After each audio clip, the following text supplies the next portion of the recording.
The President of the United States rejected a meeting with the President, the Prime Minister of Israel.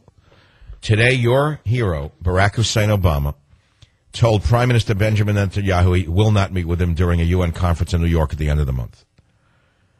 Netanyahu basically pleaded with Obama to meet with him, and Obama said, take a walk, we're not interested in talking.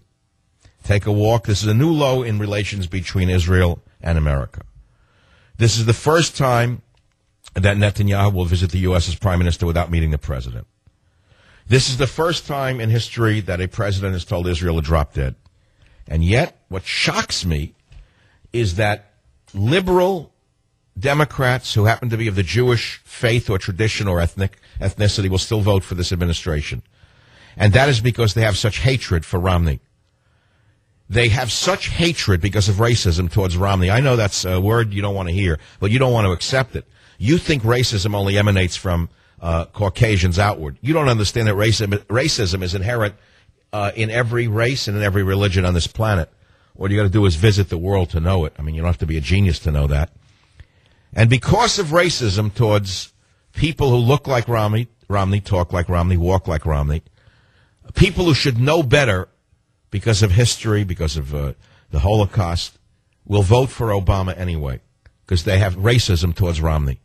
I know you don't want to hear it. It's like blackboard scratching on a wall. You don't want to hear it. It hurts. You say, did he really say that? Did he actually scrape a sacred cow across the landscape of the media like that? Did he dare touch on a sacred cow and say the obvious? Yeah, he did. Because the time is near. We're at the end of it all. It's the end of days. It's the end of everything. We have a fugazi in the White House that anyone who knows the real McCoy can see it. We have an absolute fugazi in the White House. And the people don't seem to know it. Well, maybe some do. Maybe those on food stamps and those on welfare know it. Do you know that the Communist Party endorsed Obama? Do you know that the Communist Party endorsed Obama because they say he's the first African-American president, number one? And although the racist Republicans try to block him, here's what the great Obama did. This is the American Communist Party who endorsed Obama said. He passed the Affordable Health Care Act, giving coverage to 35 million uninsured, and extends until age 26 coverage of stone children under their parents' plans. The first black president passed the Lilly Ledbetter Fair Pay Act for equal pay for women. These are the American communists saying this.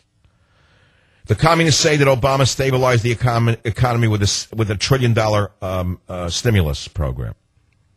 He gave unemployment benefits for millions of workers despite Republican threats.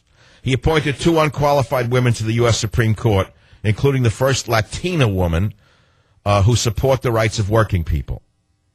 Well, don't get me started on the 2 women he appointed. I have nothing against women being appointed to the Supreme Court. I just would have appreciated if they were women of distinction rather than women who looked good because they were of a certain race or a certain sexual orientation. He created a new food safety agency to protect people from foodborne illness. He doubled the funding for Pell Grants. They say he ended the war in Iraq and moved toward ending the war in Afghanistan. Well, this is the rhetoric of the American Communist Party. Ladies and gentlemen, it's communist for Obama. Where is Romney? Where is Romney? Find Waldo. Find Waldo Romney. This should have been his opportunity to come back from the crypt. He could have come back from the crypt. Where is he? On 9/11, you would think he could wrap himself in the flag and talk about 9/11, talk about how we are a nation and how we're still a great nation, blah, whatever he has to say. I could write him a speech. Then he could say that we lost 22 Navy SEALs on a single Chinook helicopter crash under Barack Obama, and this will never happen under me because they will get the money and the resources that they need to continue to be our most elite force. But he didn't say any of that.